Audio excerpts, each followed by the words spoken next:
temos agora um convidado muito especial. Ele é o palestrante mais requisitado do Brasil atualmente. Historiador e professor da Unicamp, participa em programas de rádio e televisão nas principais emissoras do país. Com vocês agora, professor Leandro Carnal.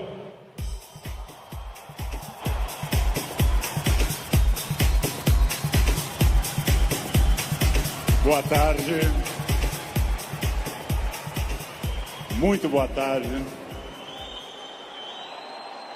Um imenso prazer estar aqui no Rio de Janeiro. Bem, obrigado. Obrigado. Obrigado. Muito obrigado. Ainda bem que eu não sou tímido. É um imenso prazer estar aqui no Rio de Janeiro, cidade que eu amo tanto. E é um imenso prazer falar sobre o tema que nós vamos falar agora. O tema que nós vamos falar agora, se eu for feliz e vocês receptivos, como parece que são bastante, se eu for feliz e vocês receptivos, corre o risco, temos a chance de que seja um tema que transforme a vida de vocês. Por quê? Porque eu vou falar naturalmente de autores que eu estudo há 30 anos, eu vou falar das coisas que eu me dedico na universidade, eu vou falar de muitas coisas que vocês encontram nos livros. Mas, minhas senhoras, meus senhores, eu também vou falar das coisas que eu aprendi nesses 54 anos de vida, nesses 35 anos de magistério, e que eu tento transmitir através de livros, vídeos, programas e outras participações. Então, em primeiro lugar, vamos pensar numa pergunta que parece uma pergunta estranha, mas é de longe a pergunta mais importante. Por quê? Porque, obviamente, se num domingo à tarde eu tenho diante de mim esse imenso auditório, se num domingo à tarde eu tenho tanta gente que está aqui, é porque vocês estão dando uma resposta a essa pergunta. Vocês querem ser felizes. Vocês estão respondendo a uma questão importante sobre a realização da vida. Quanto mais consciente for essa resposta, quanto mais você tiver consciência do que você quer e do que você é, mais chance você vai conseguir de ser feliz. A pergunta que eu vou fazer, eu sei a resposta, porque eu estava ali atrás ouvindo essa maravilhosa rave aqui. A pergunta eu sei a resposta, porque nós estamos num clima de alegria, de entusiasmo. Entusiasmo é uma palavra linda, vem do grego cheio de Deus, entheos. Cheio de Deus, entusiasmo. Mas eu vou começar fazendo uma pergunta que eu sei a resposta. É típico de professor isso. Se eu pergunto aqui nesse ambiente entusiasmado, com 27 mil pessoas cheias de energia, se vocês são felizes, eu sei a resposta. Pergunta, nesse momento, quem nessa distinta plateia se considera uma pessoa feliz? Acaba de falir o laboratório do Prozac. Não haverá mais depressão no planeta Terra. Bem, é óbvio que a felicidade de vocês é notável. Se eu fosse cego e surdo, eu sentiria a vibração do auditório. Porém, agora começa a função chata do filósofo. Amanhã, quando vocês estiverem afônicos, semi-surdos, amanhã, quando vier mais uma segunda-feira e mais uma, amanhã, quando vocês lerem os jornais, que são a coisa mais broxante que existe hoje no planeta, ler manchetes de jornais, amanhã vocês estarão talvez não tão entusiasmados quanto hoje. E daqui a 15 dias, talvez um pouco menos. Mas esse é um momento em que o entusiasmo é lógico. Então a minha pergunta é para médio e longo prazo, porque eu estou falando de um dos momentos mais difíceis da história do Brasil. Eu estou falando de um momento complicado. Ok. É para eu falar mais próximo do microfone. Eu já acho que eu estou berrando, mas... Num momento da história do Brasil onde existe uma dificuldade imensa. Eu não vou citar o nome dessas pessoas, porque dizem que o simples nome atrai energia negativa para o ambiente. Vamos chamá-los de Voldemort 1, Voldemort 2. Bem, muito difícil que eu consiga pensar, porque da mesma forma que nós temos um momento político difícil, nós temos um isolamento enorme neste país, e as pessoas quase todas estão fechadas sobre seus aparelhos, estão fechadas sobre aquilo que estão lendo e vendo, estão mais olhando suas telas do que outras pessoas. Há um individualismo enorme, crescente. Há um individualismo que nos domina nesse momento, sem sombra de dúvida. E eu vou traduzir esse individualismo nessa piada. Um homem tenta advertir uma senhora que se encontra em rumo de colisão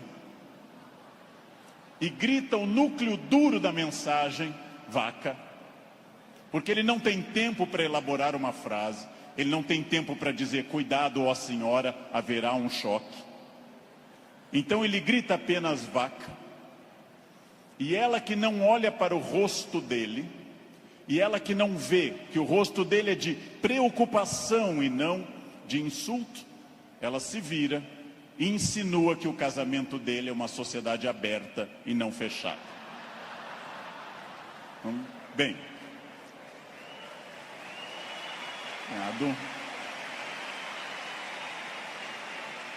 primeiro problema e primeiro conselho que eu dou a vocês, para que vocês reflitam, aceitem ou rejeitem como desejarem. Primeiro conselho importante: olhem para o rosto das pessoas. Olhem para o rosto dos clientes. Olhem para o rosto de quem está comprando, porque o rosto humano é um livro poderoso que traduz tudo. O rosto humano lhe diz, eu estou adorando, eu estou detestando, eu estou entediado, eu estou entusiasmado. Comecem a olhar para o rosto, comecem a mandar menos emojis e emoticons pelo celular, e comecem mais a olhar para o rosto humano que traduz tudo o que você precisa saber. Chego a sugerir ousadamente que vocês olhem para o rosto das pessoas da própria família, que conversem com maridos e mulheres. Olha a minha ousadia. Que olhem para essas pessoas. Que vocês passem a avaliar valores, emoções, sentimentos. Que vocês passem a pensar claramente em cada indivíduo único. Essa é uma das grandes chaves do sucesso. Eu tinha um erro, eu tinha um defeito como profissional. Há alguns anos eu entrava num grande evento como esse pensando o seguinte: acabei de chegar de Foz do Iguaçu, dei palestra lá, amanhã eu tenho que estar cedo em São Paulo, depois eu vou para a Bahia, depois eu tenho que voltar correndo da Bahia, porque eu tenho aula na terça-feira de manhã cedo em Campinas, e eu vivia no compromisso seguinte, eu vivia no momento seguinte. Isso é um defeito. Vivam no momento que vocês estão. Ao entrarem para conversar alguém, ao tentar uma venda, ao ler um livro, ao namorar, ao conversar com seu filho, ao fazer qualquer coisa importante na sua vida, entre inteiramente naquilo. Não fique pensando o que vem depois. Faça daquela experiência única, e que a pessoa que está com você não entenda e não sinta, em hipótese alguma, que ela é um obstáculo ao seu horário, que ela é um obstáculo à sua realização. Entreguem-se a isso. Quais são os meus valores? De novo, parece uma pergunta estranha, mas é uma das perguntas mais importantes que nós temos.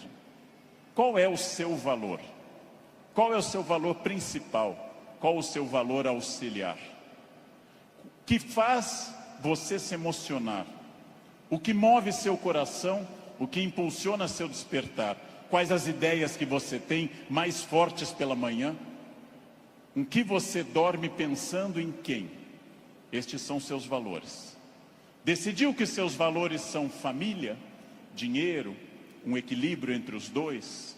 Decidiu que seus valores são viagens, família, dinheiro, um equilíbrio entre os três? Perfeito. Definido o valor, procure este valor obsessivamente, sem cessar em nenhum momento. Há mais de 40 anos, quando eu estava estudando línguas inclusive, eu ouvi várias pessoas dizendo sempre que era muito esforço. Quando eu fiz a faculdade, evitei excesso de festas, evitei maconha, o que num curso de humanas na USP é um isolamento muito grande. Não pegava ninguém. Evitei coisas, foquei no que eu queria. Eu estou aqui para estudar. Eu estou aqui para estudar muito. Depois continuei estudando e fiz mestrado e doutorado, fui morar fora, aprendi línguas e sempre mirando no meu valor. Meu valor é ser um profissional de excelência. E não apenas excelência média, de grande excelência. Então, eu mirei desde o início, gente. Eu mirei na ideia que eu quero ser Alexandre o Grande, não Alexandre o Médio, nem o Pequeno. Não quero ser médio, não quero ser a pessoa legalzinha. Por incrível que pareça, e até vaidoso que possa parecer a vocês, mas isso foi um lema de vida, desde muito cedo eu disse, eu quero ser, se não o melhor, um dos melhores professores do Brasil. Um valor alto, vaidoso. Só que eu aprendi que mirando alto, às vezes a gente consegue um pouco menos. Se você mirar baixo, você consegue ainda menos. Mire alto. Não tente ser o melhor vendedor do condomínio, é muito pouco. Não tente ser a melhor pessoa da rua, é muito pouco. Mirem alto. Mirem alto e busquem isso. Eu quero ser o melhor vendedor do Brasil. Simplesmente isso. Se alguém acha que não pode, ache os instrumentos para poder. E aí um outro conselho importante. Querem saber qual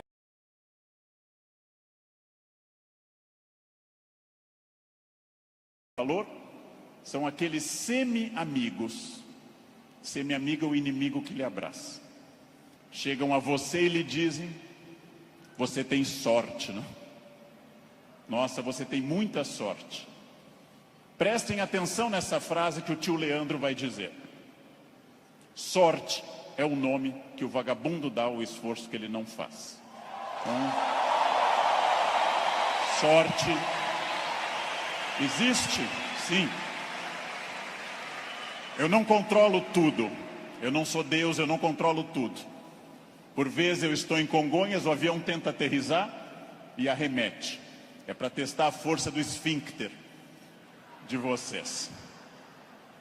Eu não controlo tudo, mas aquilo que eu controlo, e é bastante, eu sou sócio majoritário da minha existência, e para isso eu preciso de equilíbrio. Equilíbrio é fácil perceber quando está faltando. Se vocês não trabalharem, perderão a família. Se vocês só trabalharem, perderão a família também. Equilíbrio é um diálogo constante. Estou cuidando do meu corpo é funcional, o corpo tem que ser funcional. Eu tenho que sair do sofá sem auxílio de muitas pessoas. Eu tenho que ser capaz de subir uma escada sem tenda de oxigênio. O corpo tem que ser funcional até a idade que ele é funcional. Ou seja, equilíbrio é aquilo que nós estamos em plena crise. Estamos em plena crise.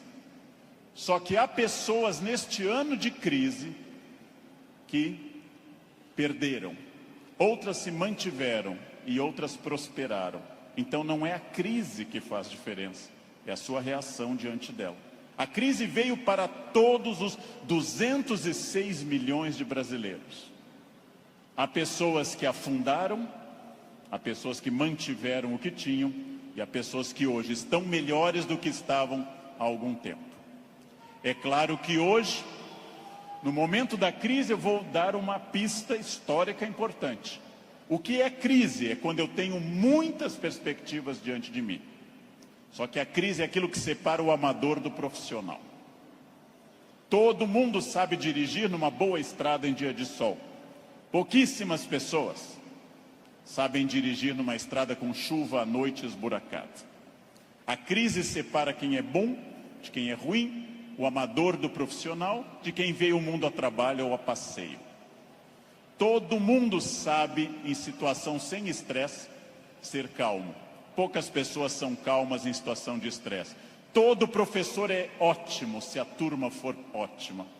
Poucos professores são bons quando a turma é resistente. Todo mundo pode vender para o cliente fácil. Pouca gente pode vender para o cliente difícil. É o cliente difícil que separa o amador do profissional. O outro não precisa. Importante. Crises passam sempre, sem exceção.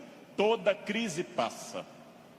E aqui já vem a pergunta: onde você quer estar quando essa crise passar? Com quem? Onde você quer estar quando essa crise passar? Eu quero fazer muitas perguntas importantes para nós. Vamos agora testar uma questão importante. Quase todo mundo no Brasil está pessimista. Há um pessimismo dominante. Ótimo. Mais fácil ainda de trabalhar. Por quê? Vamos testar a idade de vocês. Quem lembra dessa personagem, provavelmente tem curso de datilografia. Quem lembra dessa personagem fez prova com um mimeógrafo. Provavelmente teve Orkut. Quem lembra dessa personagem é uma pessoa experiente. Essa hiena, um desenho animado da década de 60 e 70, a hiena Hard ficava dizendo: ó vida, ó céus, ó azar. Ela era pessimista, porém tudo o que a hiena dizia que podia dar errado, dava. Ela era pessimista, mas ela acertava. Por isso que eu quero dizer a vocês que o pessimismo pode ter alguns valores. Ele nos dá uma amostra dos riscos. É importante ter um pessimista na equipe, mas no máximo um, apenas um, que é o que uma equipe tolera.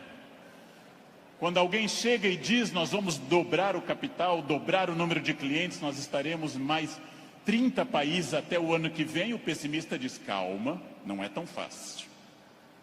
Pessimista é importante para levantar problemas, mas agora eu vou mostrar uma imagem daquilo que eu acredito. No barco está a hiena pessimista dizendo: lógico, o continente está longe, a desidratação é certa, há tubarões, essa vela é ridícula, esse remo não vai levar a nada. Ele tem razão, a hiena tem razão. Mas observem uma coisa: o pessimista faz um bom quadro dos problemas, mas não está fazendo, para dizer uma coisa elegante para uma plateia distinta, não está fazendo sêmen algum para mudar isso. Não dá para ser mais direto que isso à tarde. Não é? Bem,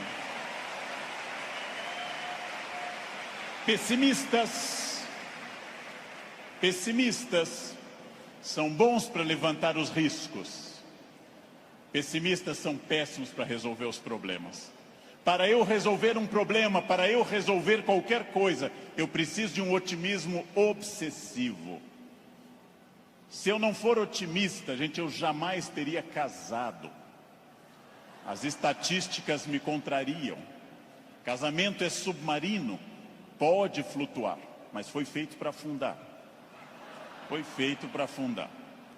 Se eu não fosse tomado de um otimismo obsessivo e doentio, eu não teria filhos, porque é um investimento de retorno muito ruim. Filhos nunca amortizam o que você investe neles. Com filhos você nunca chega ao topo. Pelo contrário, você vai investir centenas de milhares de reais e vai ouvir a frase: eu te odeio. Filho não vale a pena. Casar não vale a pena. Porém, se nossos pais não tivessem tido esse otimismo obsessivo, nenhum de nós estaria aqui hoje. Então, mais uma vez, um conselho forte. Ouçam os pessimistas. Para pessimista não vale a mãe é sempre otimista com vocês. Ouçam um cunhado é bom para isso. Ouçam o cunhado. Ouçam os pessimistas. Vejam o que eles têm a dizer, agradeçam. Enquanto eles falam, tenham aquela reação bovina. Ouçam. Depois agradeçam e comecem a trabalhar com otimismo total. É só assim que se cresce. É só assim que se consegue alguma coisa. Eu não sei quem governará o Brasil no ano que vem. Pela tradição republicana, o pior possível, mas ainda não escolhemos. Eu não sei, aliás, nem quem governará o Brasil no fim deste ano. Eu tenho total incerteza, mas quero garantir a vocês que, apesar da imprevisibilidade, há uma chave na mão de vocês chamada preparo. Quem daqui ler mais livros sobre técnicas boas de venda, estudar mais psicologia de vendas, quem tiver mais método, quem for mais otimista, quem for mais metódico, não sabe o que vai enfrentar, mas estará melhor do que quem não fizer isso. Não sei onde estaremos, gente. Não sei onde estaremos. Vejam, em nenhum momento na graduação de História e Filosofia, em nenhum momento fazendo mestrado ou doutorado ou estudando fora, eu imaginei que um dia eu teria a honra de falar para essa plateia tão numerosa e entusiasmada. Em nenhum momento. Jamais. E não obstante, ter estudado me trouxe até aqui. Ou seja, essa é a chave. Pergunta óbvia, onde você quer estar o ano que vem? Eu não sei o ano que vem, eu não sei 2018, eu não sei 2027, daqui a 10 anos. O futuro é sempre nebuloso. Gente que há 2, 3 ou 4 anos governava este país e tinha uma renda maior que todo esse auditório junto. Hoje está tendo uma hora de sol em Curitiba. Então, o futuro é sempre oscilante. Porém, vamos transformar essas palavras. Substituamos passado por experiência, o que os trouxe até aqui. O presente, ação, esse encontro aqui na Barra. O futuro é estratégia, o que vai ser gestado nesse dia para o que vem pela frente. Se vocês pensarem em futuro como estratégia, entenderão que sim, o futuro é absolutamente imprevisível. Mas quanto mais estratégia eu tiver, mais eu vou controlá-lo. A chuva vai vir para todos. Quem souber nadar melhor vai sobreviver. Esse é um dado óbvio. Bem, mas eu erro. Eu erro bastante. Eu, Leandro, sou hoje melhor professor, porque já errei bastante. Eu, Leandro, erro. Errar é humano. Lembrem que no nosso mito fundacional judaico-cristão, a primeira empresa do mundo chamou-se Éden, e o proprietário selecionou 2 funcionários, dali mesmo, não fez seleção externa, criou ali dentro do Éden mesmo. Deu apenas uma regra, fez uma semana de compliance e deu apenas uma regra. Só não pode comer uma fruta, o resto tudo pode. Foram lá e comeram. Foram demitidos por justa causa. Foram para o mundo, tiveram 2 filhos. Um matou o outro, Caim matou Abel. Primeira família do mundo, a mais próxima de Deus. 2 infratores, um assassino e um cadáver. Essa é a primeira família do mundo. Uma família que tinha tudo para dar certo, gente. Não tinha sogra, não tinha nora e não tinha genro. Uma família perfeita. E deu errado.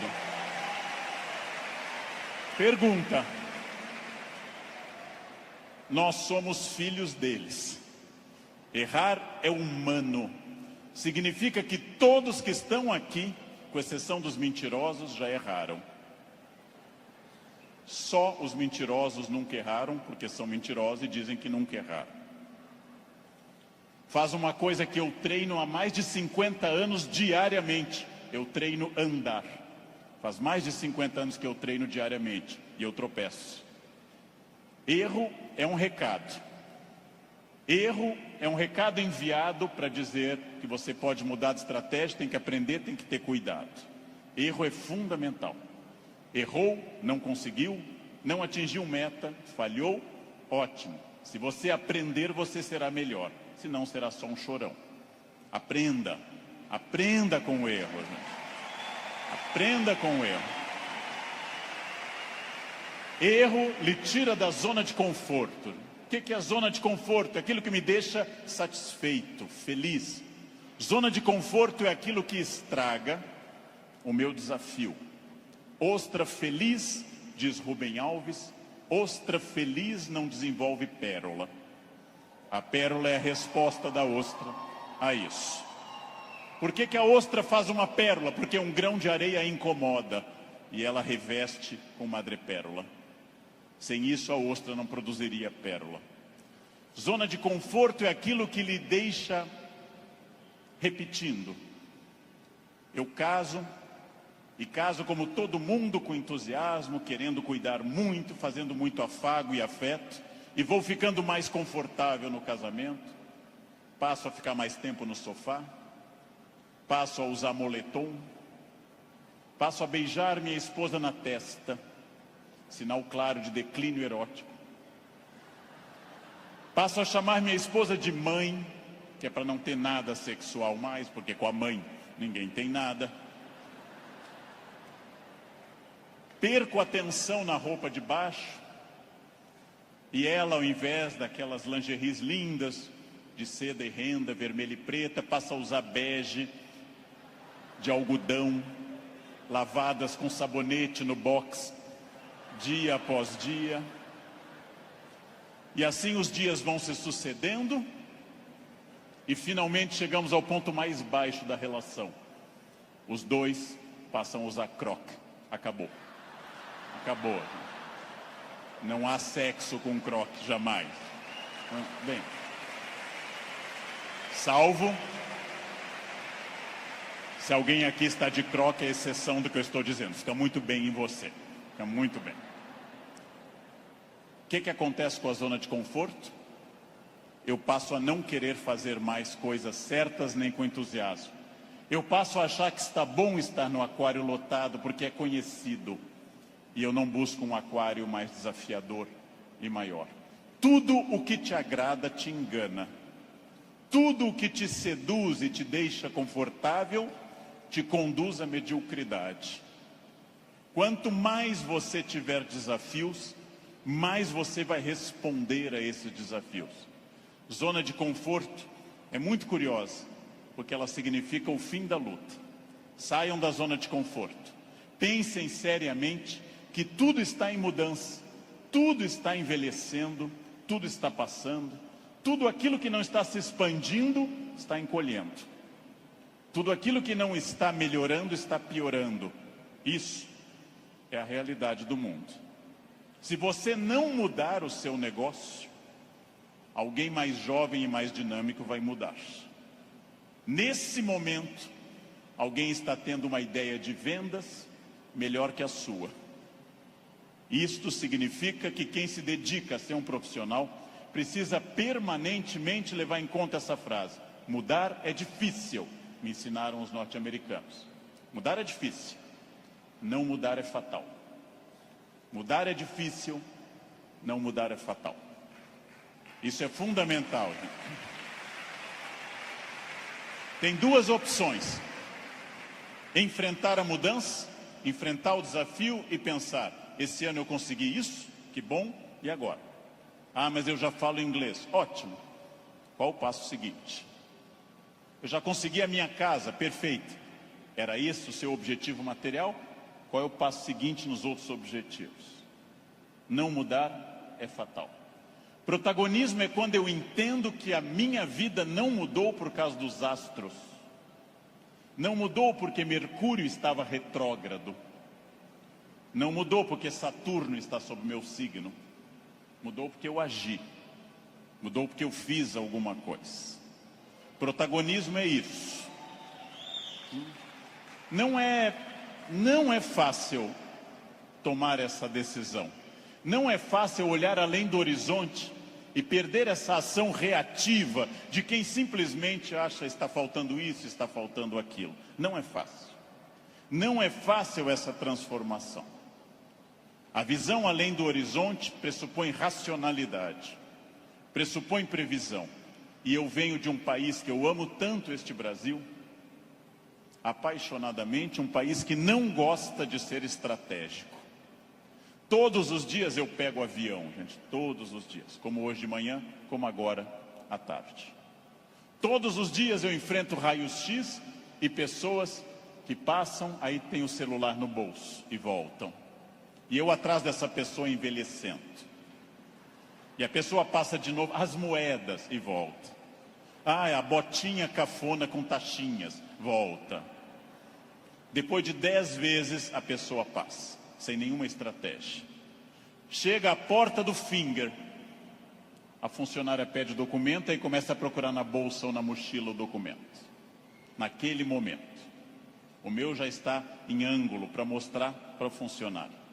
Essa pessoa acha o documento, entra no avião, vai até a metade e aí olha o seu ticket, 2A, e começa a voltar, contrariando a piracema que está indo para o fundo do avião. Estratégia é a capacidade de se antecipar à necessidade. Estratégia é estar pensando o seguinte: está dando certo a minha estratégia nesse momento? Ótimo. Está dando certo, já é passado.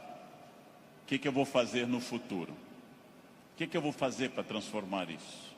Racionalidade estratégica. Não existe destino. Eu sou das pessoas que compartilha da ideia que não existe destino. Existem acidentes para todos. O que eu faço com esse acidente me define. Leandro, você fala bem porque você é de aquário. Eu sou de aquário. Aquário é ar. Pessoas de ar falam bastante. Gêmeos também. Você é muito ciumenta, mulher, porque você é de escorpião. Escorpião é tomado pelos ciúmes. Mas que marido exemplar? É câncer. Câncer é água. Chora até a inauguração do supermercado. Mas que chefe autoritário? Áries. Ele é de Áries. É muito autoritário. Que secretária organizada? Virgem. Virginianos têm toque com ordem. Muito bem. Isso é pensamento mágico. Sabe o que é pensamento mágico? Acreditar que a minha vida é determinada por uma constelação na hora do nascimento. Sabem o que é vaidade, que também atrapalha? É ficar pensando agora, por que ele não falou do meu signo até agora? Isso é vaidade. Será que ele vai falar do meu signo? Isso é vaidade. Bem, superem isso. Superem essa ideia de sorte, azar, destino. Introduzam a ideia de decisão, estratégia e trabalho. Sartre diz, o filósofo que morreu em 1980, Sartre diz: não importa o que a vida fez de você. Pausa. Importa o que você fez com o que a vida fez de você. Não importa o que a vida fez de você. Importa o que você fez com isso. Você conseguiu aprender inglês porque sua família era rica e te levava para esquiar em Aspen, no Colorado? Ótimo. Tem outra maneira de aprender, na biblioteca pública com CDs de graça. Aspen é bom, Aspen é legal, mas não está impedido o acesso para outras pessoas. Não importa isso. A vida te deu 3 chances de sucesso material. Nascimento é a primeira. Quem nasceu de família boa, mas desprovida de recursos, já queimou 1/3 das chances. Família amorosa, mas sem CNPJ forte. Segunda chance, casamento. Quem casou por amor já queimou 2/3 das chances. Casar por amor elimina mais 1/3 das suas chances. Sobrou só um, gente. Só um caminho. Trabalhar. Trabalhar bastante. Ou casar de novo. Ou nascer de novo. Eu já me convenci que é trabalho, que queimei os 2/3 iniciais também. Tenho família amorosa e muito trabalho pela frente. O que significa isso, gente? Vamos pensar. Eu não sou controlado. Eu não sou controlado pelo destino. É óbvio que eu não sou tudo e nem posso tudo e nem sei tudo, mas eu não sou controlado pelo destino. O primeiro exercício que eu quero que nós façamos daqui para frente é o seguinte: dentro do padrão do humano, eu não posso desejar imortalidade, está fora do padrão do humano. Tirando a Rainha Elizabeth, ninguém é imortal no planeta Terra. A Beth é imortal, é uma Highlander. Eu não posso dizer, eu me cuido, você vai morrer igual. Vai ser um cadáver bem cuidado.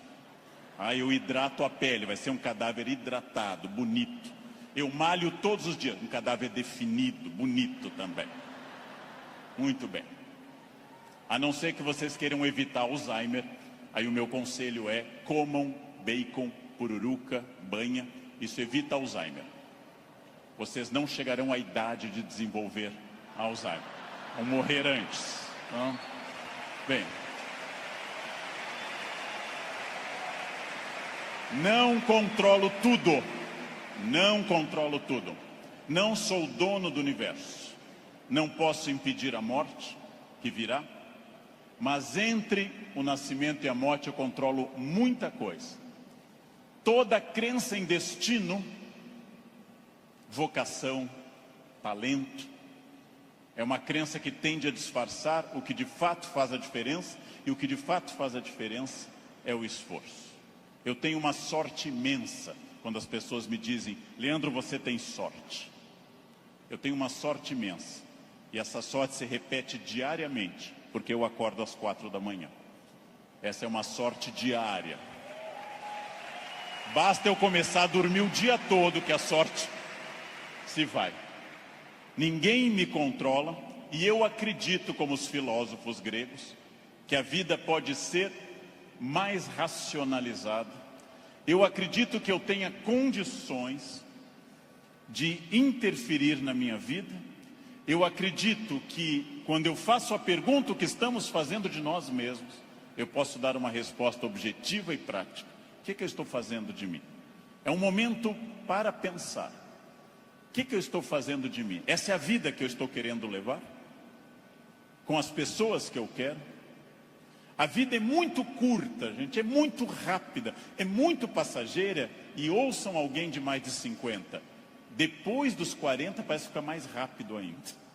Parece que passa numa velocidade incrível. A vida é muito curta para que se perca tempo numa existência medíocre, numa existência pequena, numa existência fraca.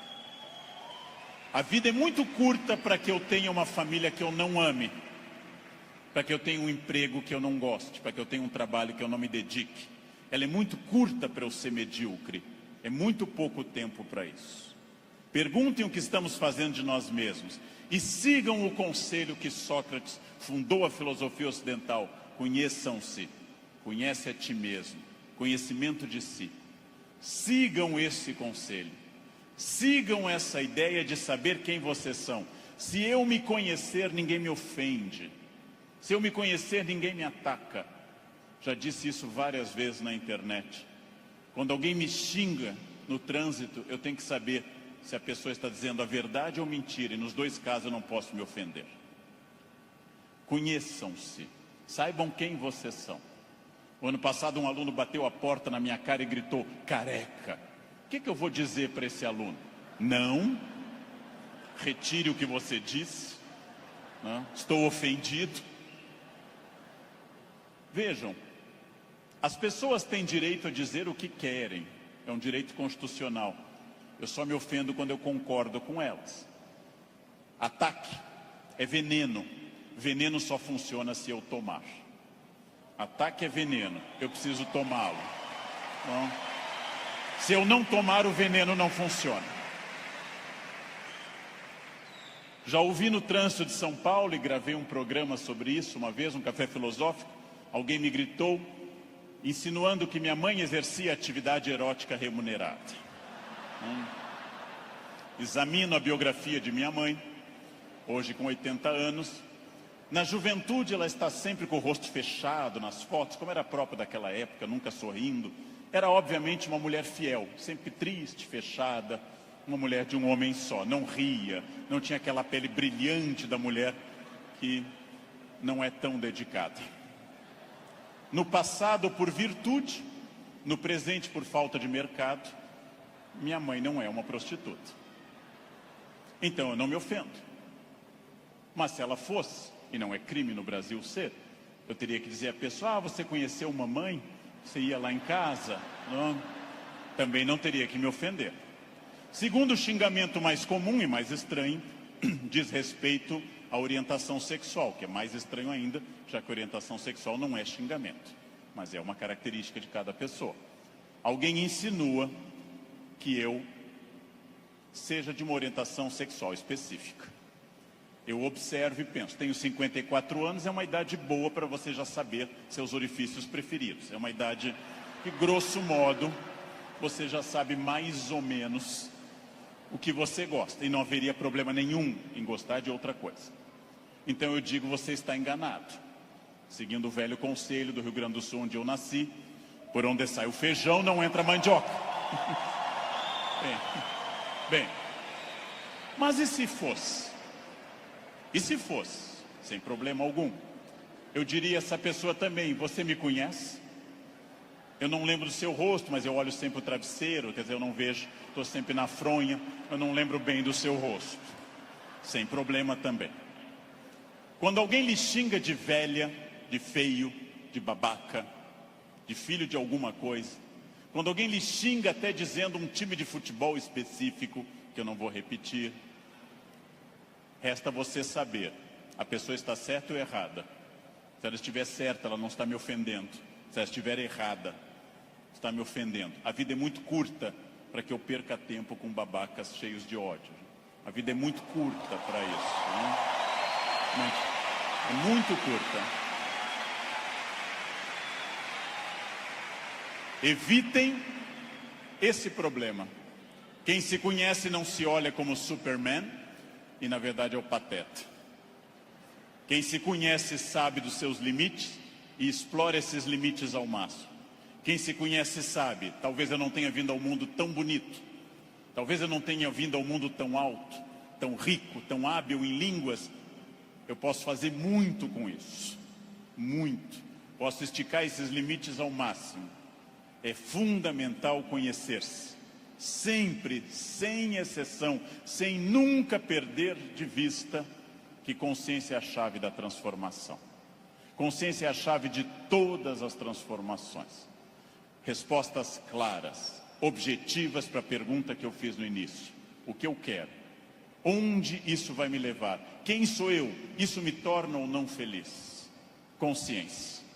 Controlar a vaidade. O principal elemento de descontrole de uma vida.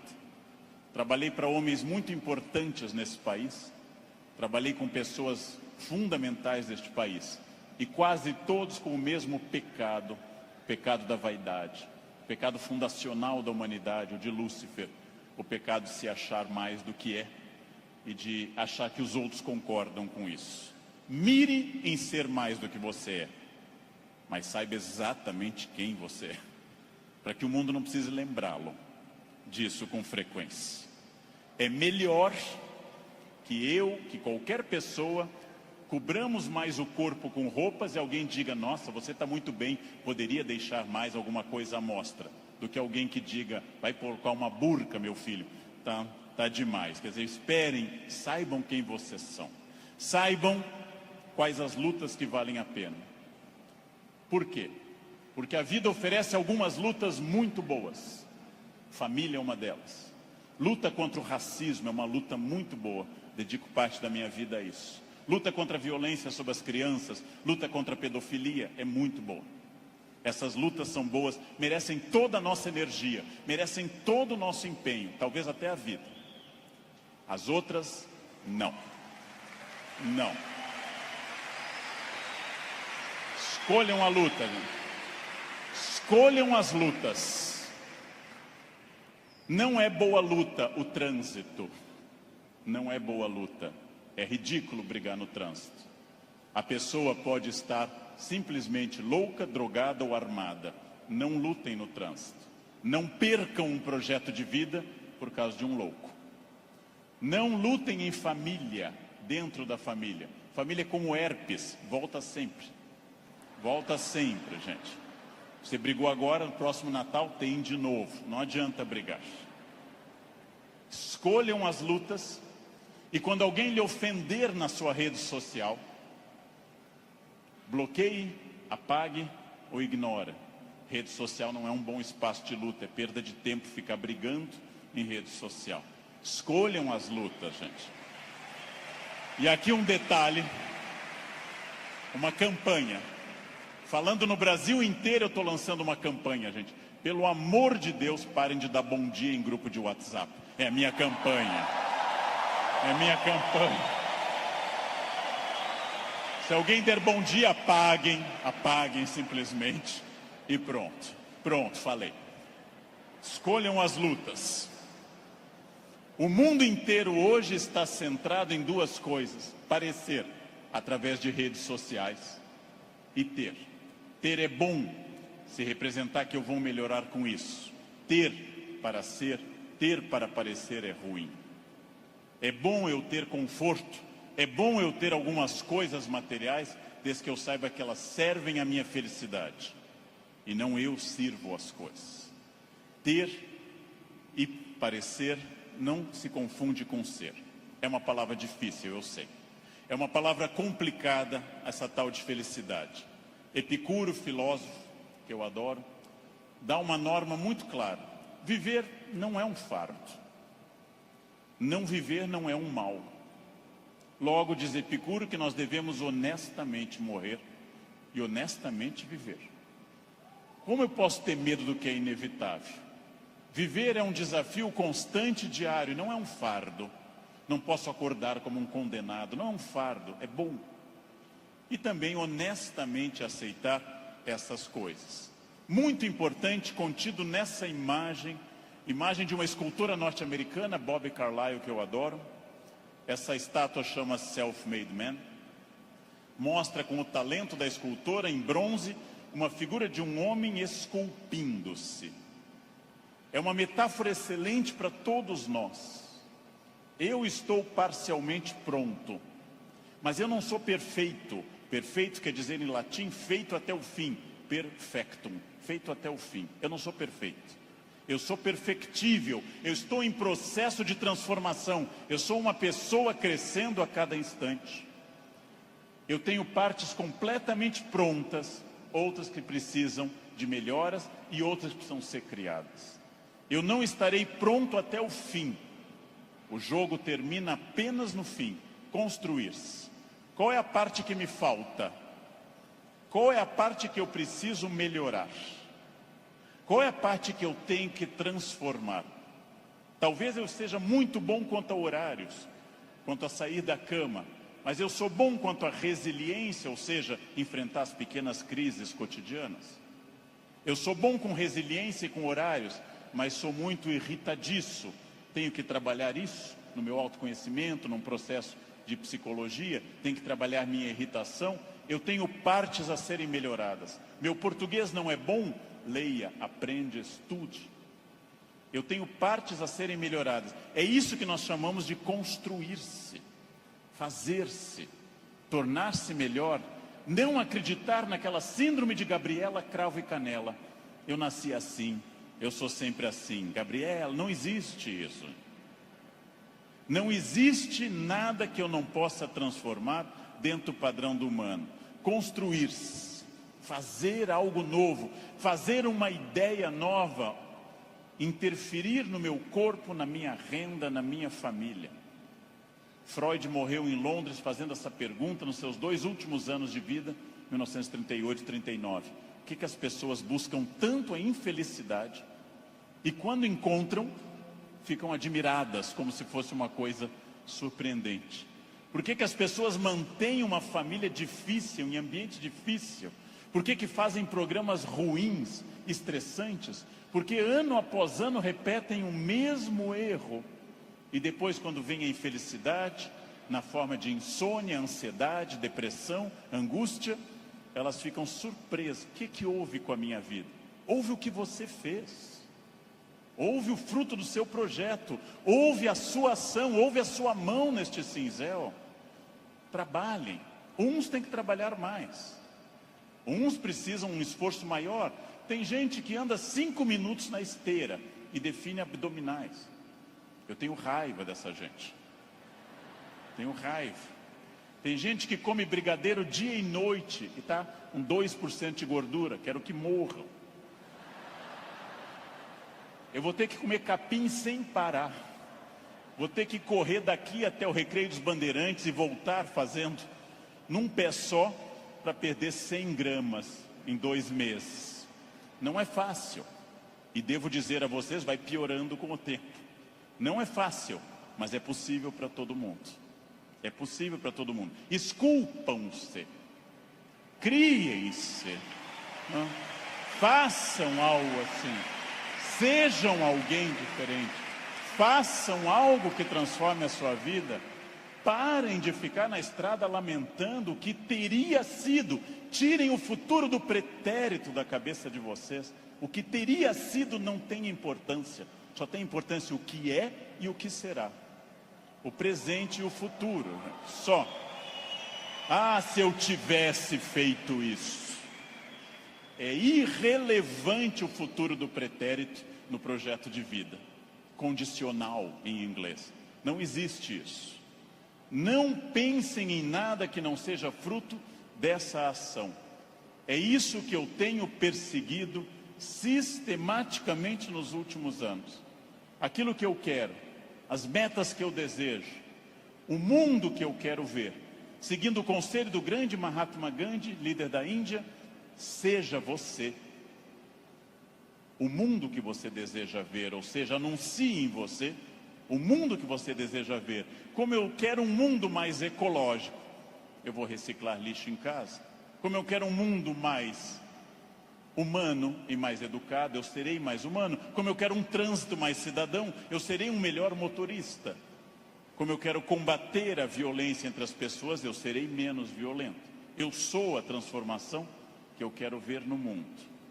Parem de se espelhar no mundo, construam essas coisas, digam a si mesmos onde querem estar, com quem, com qual corpo, com qual renda, em qual casa, e persigam esse objetivo. Persigam esse objetivo.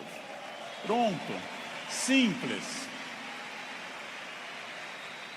Num livro que eu acabei de ler, conta o autor que o grande pianista deu um concerto aqui no Rio, Arthur Moreira Lima, que eu admiro muito, tocou maravilhosamente Chopin, e ao final uma senhora simpática chegou e disse a Arthur Moreira Lima: nossa, eu daria minha vida para tocar como o senhor toca. Ele respondeu: eu dei a minha. Essa é a chave. Eu dei a minha. Eu dei a minha vida significa eu fiz todo o esforço para isso. De novo a pergunta com a qual eu iniciei essa fala. Você é feliz? Esse grupo respondeu com entusiasmo que era feliz. Perfeito. A gente sabe que talvez, uma ou outra pessoa aqui, 2 ou 3, talvez não sejam tão felizes, mas levantaram a mão porque ficava chato. Talvez. Mas a próxima pergunta é muito importante também. Se há algo que me incomoda, em qualquer campo, se há algo que me perturba, se há algo que me tira o sono, se há algo que eu poderia melhorar, se eu quero um outro modelo, o que pode ser feito a partir de hoje para mudar esses pontos complicados? Em janeiro eu me reuni com os meus alunos E um deles me disse, depois do carnaval eu vou estudar francês. E eu disse, você vai desfilar? Você é destaque em alguma escola? Você vai trabalhar na escola do samba, na cidade do samba? Não, então começa essa noite, e não depois do carnaval. Essa noite. Não depois do carnaval. Segunda-feira eu vou perder peso, não. Hoje. Vão a pé para casa. Começa hoje. Eu preciso ir até São Paulo a pé essa semana. Vocês não podem pensar nisso para depois. Eu tenho um assistente que, vendo tudo que eu faço para o Natal em família, eu gosto muito da festa de Natal, sou um fascinado pelo Natal, adoro festa de Natal. Ele disse, nossa, como eu gostaria que o Natal fosse assim lá em casa. E eu perguntei, e o que você acha que acontece para ser assim na minha casa? Anjos descem dia 24 e trazem a ceia e as atrações prontas, ou você me vê desde outubro no telefone, indo atrás disso? O Natal será o que você quiser que ele seja. Será o que você quiser que ele seja. Se o seu Natal é depressivo, se o seu Natal é aquele que toca Jingle Bells e você chora, se o seu Natal é depressivo, é uma escolha sua, respeitável. Você gosta de Natal assim. Se o seu Natal é alegre, é uma escolha sua. Isto vale para tudo que vocês decidirem. O que pode ser feito para mudar os pontos complicados? Onde eu posso transformar quem eu quero ser daqui para frente? Eu digo isso sabendo que é fácil dizer e é complicado fazer. E o que eu ganho se eu for estratégico, consciente? O que eu ganho se eu tiver autoconhecimento? Estou recapitulando o que eu falei. E o que eu ganho se eu fizer as perguntas certas e me esforçar para atingir esse objetivo? A resposta disso é óbvia, é a vida plena. O que é uma vida plena? É a vida que eu controlo de acordo com a minha felicidade. Pessoas não plenas são aquelas que dizem que são levadas. Não dei sorte. Tentei, mas foi assim. Minha família não é uma família de sucesso. Eu tentei, mas não era o que eu queria. Não, você não tentou suficientemente. Acontece que para conduzir a uma conclusão tem uma coisa terrível. O fracasso é uma das coisas mais confortáveis que a espécie humana inventou. O fracasso é agradável, me tira toda a responsabilidade. Não dei certo, fui à falência, adquiri um vício, eu bebo até cair. O fracasso é super confortável, porque ele me faz parar de lutar. No momento que eu paro de lutar, eu me sinto tranquilo. O fracasso é um quarto confortável, o sucesso é um quarto desafiador. O fracasso é uma coisa que agrada a maioria das pessoas, por incrível que pareça. Por isso tanta gente gosta do fracasso. Por isso tanta gente fica no fracasso. Por isso que tanta gente leva um casamento ruim 30 anos. Fica num emprego ruim 30 anos. Não faz uma coisa certa uma década inteira e pensando, não deu. Porque isso é confortável. É confortável. E aí volto à pergunta que eu fiz aos senhores desde o início. Volto a essa pergunta fundamental. De fato, o que eu quero? Quem eu sou? Onde eu quero chegar? Com quem eu quero chegar? Quais são meus objetivos? Se eu tiver consciência profunda, eu transformo por completo. Então, a primeira pergunta vocês já deram a resposta. E deram a resposta antes de ouvir o que eu tinha para falar. Todos aqui são felizes. Ótimo. Perfeito. A segunda pergunta é mais complicada. É a pergunta para deixar para vocês pensando nessa linda tarde de domingo. Quem daqui quer, nos próximos 10, 20 ou 30 anos, quem daqui quer continuar sendo feliz, com êxito e feliz? Bem, melhor ainda, eu também. Melhor ainda, agora vai começar o primeiro dia do resto da vida de vocês. Agora começa a parte mais importante. Esqueçam o que passou. Esqueçam o passado. Esqueçam tudo que veio até aqui. Reinvente-se. Reconstrua. Faça dessa vida um espaço completamente diferente. Fácil. Sua vida vai continuar sendo muito feliz. Não se acostume ao fracasso. Acostume-se à felicidade. Desafiem-se. Sejam melhores. A vida só vale a pena se ela for intensamente vivida e intensamente aproveitada dentro desses objetivos. Por que que eu sei isso? Porque é o que eu faço aqui hoje, inclusive. Então, muito obrigado pela atenção de vocês. Muito obrigado. Obrigado. Muito obrigado.